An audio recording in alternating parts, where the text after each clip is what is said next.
right? Yeah. Should I write this down? Yeah. Okay. I'm sharing my screen, right? Yes, I can see Great. that. Great. So today is about a demographic table. So I would want to briefly go back to where we started. We briefly touched upon SDTM. So there it's really about having the raw data translated into standard domain, standardized variable names, control terminology, and metadata. That's all what is about. Yeah, when it comes to SDTM. And I'm using CDisk Genius, the ChatGPT channel. Coming to Adam, Adam is just about having a framework for derivations for statistical analyses. And with Adam's framework, we want to promote transparency, reproducibility, regulatory compliance.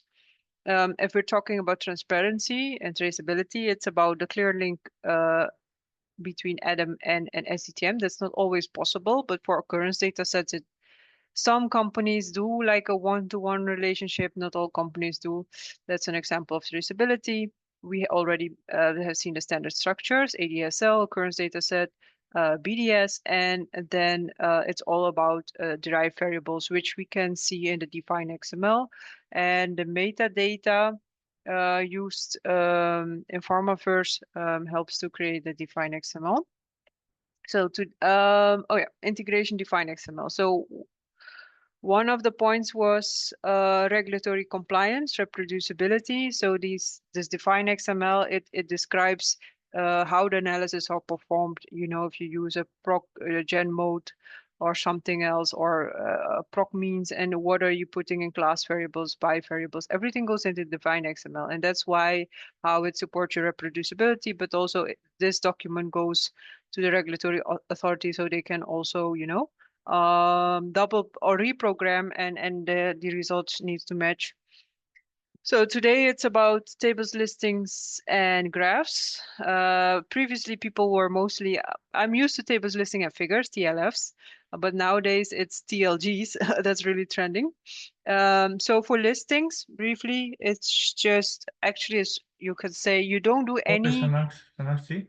yeah. We are seeing our studio, not the slides, just in case. I'm not sure Oh, if it's intentional or not, but just in case. no, yeah, that's good because you're just only seeing our studio, right. Yeah, Then I should put it here. Now you don't see yeah, right, the exactly. thing. Yeah, thank you. Right, no problem. Okay. So yeah, so in the introduction was quickly SDTM, standard domain, standardized variables, names, metadata, control terminology. For Adam, it's all about the derivations for statistical analyses, and the define XML helps in reproducing your analyses and for regulatory compliance. And then we're going today towards the TLGs, tables, listings, and graphs. So for listings, those are mostly the SDTM variables you keep in your Adam dataset. You don't show in listings derived variables. But then sometimes you want to concatenate. Hi, Priyanka.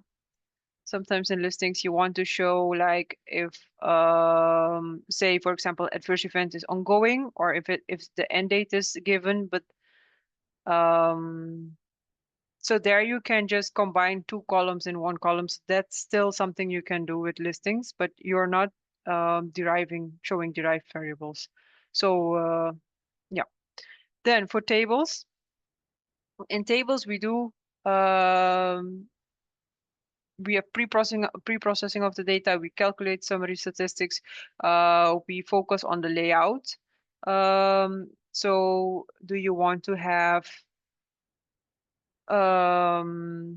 okay, now I should have an example. Maybe let me see. I think we have here.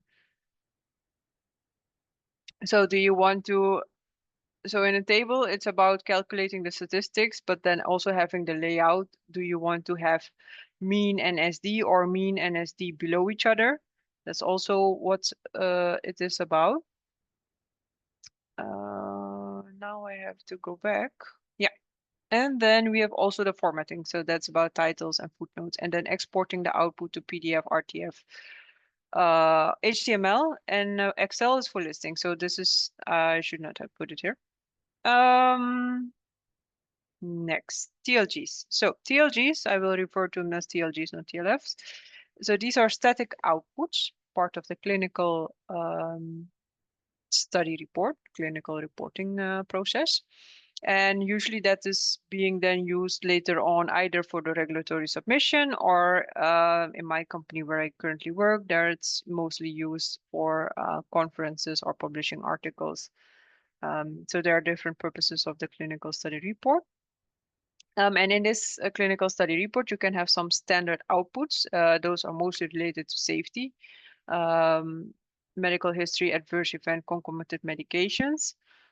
So medical history is usually what you collect before baseline. What type of medication? No, not medication. And concomitant medication is yeah, it can be a few weeks before the start of a trial, during the trial, after the intervention period. Adverse event, same, it can a few weeks before the baseline, during the intervention, after the intervention. So these all these things are defined in your protocol. So yeah, the clinical study report has some standard domains, these ones, and then overall we can classify the reports into safety, efficacy, and there are exploratory outcomes. Think about biomarkers or questionnaires on quality of life. Efficacy is most of the time lab data, immunogenicity, and safety is most of the time these domains. And yeah, so with Julian, we will see next week how it's for the adverse events. The workflow. Yeah, there was something interesting when it comes to the TLGs. There is a TLG catalog, so there's this one. It was nice to have a look at this one next to the site we're using for the book club. Then here you can have also the teal version. Then you can also see different variations on the demographic tables. Okay, so there are a few catalogs there. And today it's indeed all about this demographic table. In the book, there were two methods. One was with a cards package and a GT summary, but I will focus in this presentation on the NEST package. So the NEST package, in there you have R tables package, R listings, turn package, the teal formatters, and an additional package which is not part of the NEST package, but which how to say, comes under method 2 is the ggplot2. Okay, so this R tables is the foundational layer to just create simple or complex tables via splitting by creating rows or columns. And then with turn package, you just calculate the summary statistics. But I feel, if I understand it correctly, with the R tables, you also calculate the denominator. So if we go back to this table, so these statistics are calculated with the turn package, but then the layout of the table that you have 4 columns and 1, 2, 3, 4, 5, 6 rows, like 6 parameters, that's done with the R tables package. And then for R tables, so with basic table, you just have an empty table, and then with splits call by, what you do is you're creating these treatment, these columns. And then you also count the big N. So this is the denominator. This is the analysis population. So the number of subjects within the treatment group. Yeah, so that's that. And then also you can you will build a table as in after calculating. So getting this layout that happens with build table and then exporting it to RTF and PDF. For that, TF also functions in this R tables package, and the turn package is mostly for having analyze functions, so calculation of the statistics. Going to my RStudio then. What was I doing? Right. So to the example, I've added a few other ones: race, region, and country. And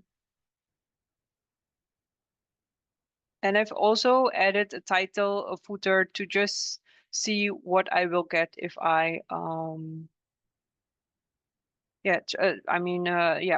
add more code for the formatting.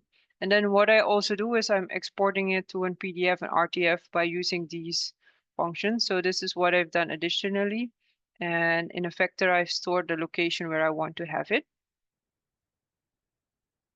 Okay.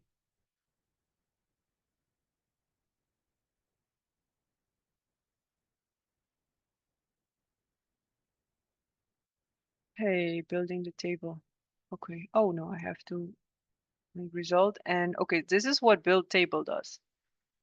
This gives you the whole thing. And then we're just going to go there. And for PDF, it looks like this. So we do get the table, the title. And we have the footers, and then we have some additional variables.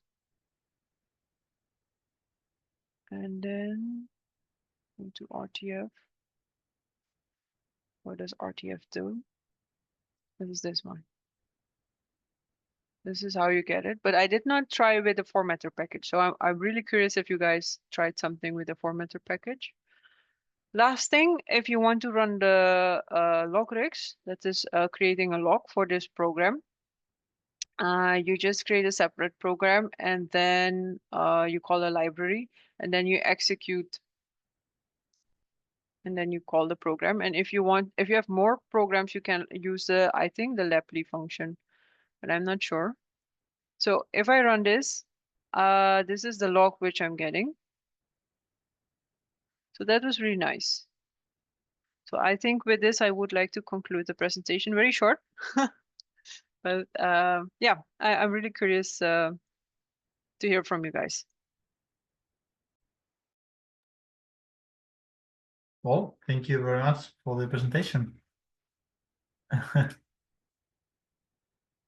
This was a quick one. It's a quick one. maybe hopefully mine will also be short next week. So basically, basically, if you go back, I'm sure that you already presented. My bad. I was just wondering emails and all that stuff. So if you go back to the presentation, demog underscore tables. So what kind of the packages that you installed? The basic patches for the not here. Actual code. Yeah, you go up a little bit. So you have TERN, package, GT summary, RTF, logx, and deploy. That's true. Yeah. And you have used the SDTM, former SDTM ADSL. That's there. And filter is all mutate and is all deploy. So if you go down,